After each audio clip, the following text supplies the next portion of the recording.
Sejarah teh hijau di Kekaisaran Jepang dimulai pada abad ke-8. Di masa itu, teh hijau merupakan stimulat yang populer bagi para biksu yang bermeditasi. Lalu bagaimana asal-usul dan budidaya teh hijau di Jepang? Bagaimana teh menjadi bagian integral dari budaya Jepang? Penulis Jepang Kakuzo Okakura dalam The Book of Tea mencatat, teh di zaman kita menjadi lebih dari sekadar idealisasi bentuk minuman. Teh adalah agama seni kehidupan. Berawal dari Bodhidharma.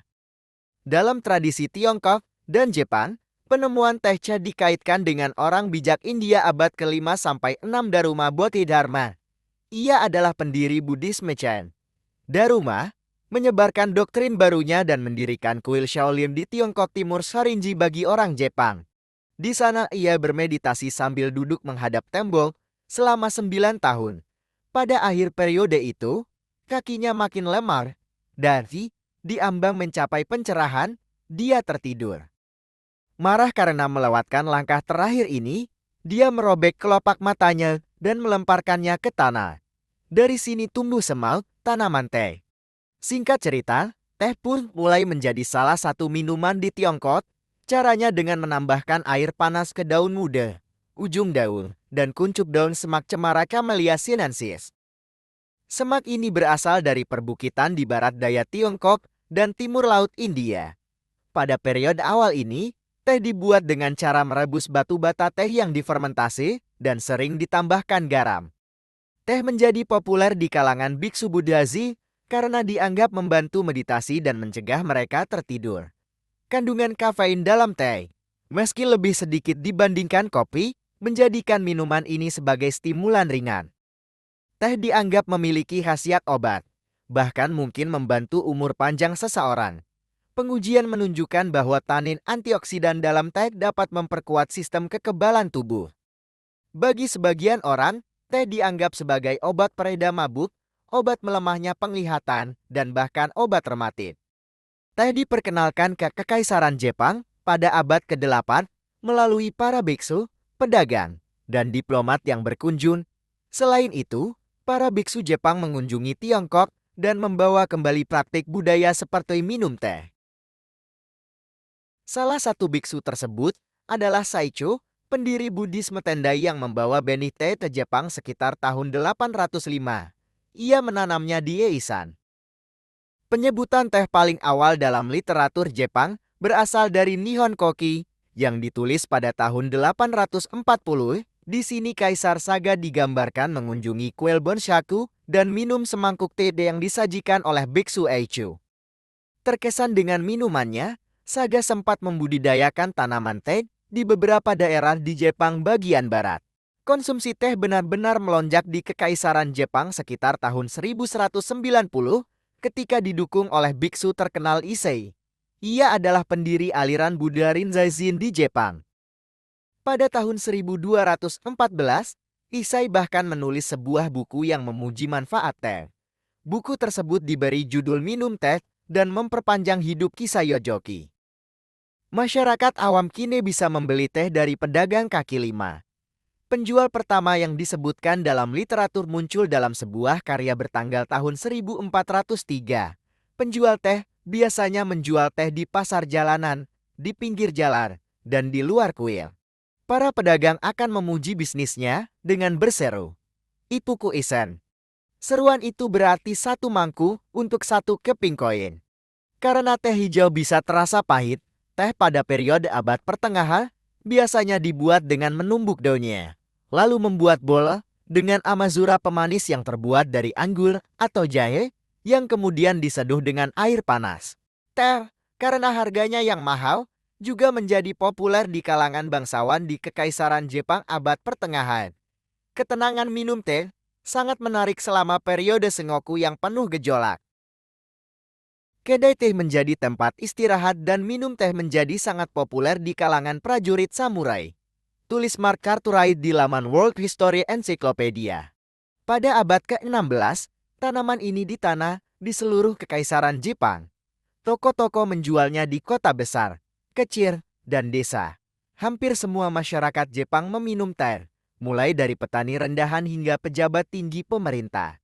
Budidaya dan perdagangan teh di Kekaisaran Jepang. Salah satu tempat yang pertama kali menanam teh berkualitas tinggi adalah kuil Kozanji di Gunung Togano. Mungkin disinilah diketahui bahwa naungan pada tanaman teh membuat teh yang dihasilkan tidak terlalu pahit. Prosesnya mungkin sebagian besar dilakukan secara mekanis seperti saat ini. Namun daun teh memerlukan beberapa tahap produksi untuk membuatnya siap diminum. Beberapa kedai teh Jepang masih menggunakan cara tradisional. Hingga bulan Mei, ujung daun terbaik dan paling hijau dipetik. Untuk menghindari fermentasi dan mempertahankan warna hijau segar, daunnya dikukus. Proses pengukusan berlangsung hingga 20 detik. Awalnya dilakukan dengan menggunakan saringan bambu yang diletakkan di atas tangki berisi air mendidih. Alternatif untuk mengukus adalah dengan memasukkan daun teh ke dalam sangkar bambu. Sangkar tersebut diletakkan di atas wajan yang dipanaskan. Namun metode ini lebih umum dilakukan di Tiongkok dan negara-negara Asia lainnya. Daun tersebut kemudian diseban secara merata di atas meja yang dipanaskan hingga kering. Daunnya dilempar ke udara dengan tangan untuk menghilangkan kelembapan yang tersisa. Untuk lebih mengeringkan daun dan memastikan tidak ada yang saling menempel, daun-daun tersebut digulung di atas meja dengan tangan. Tahap ini memecah struktur sel internal sehingga meningkatkan rasa.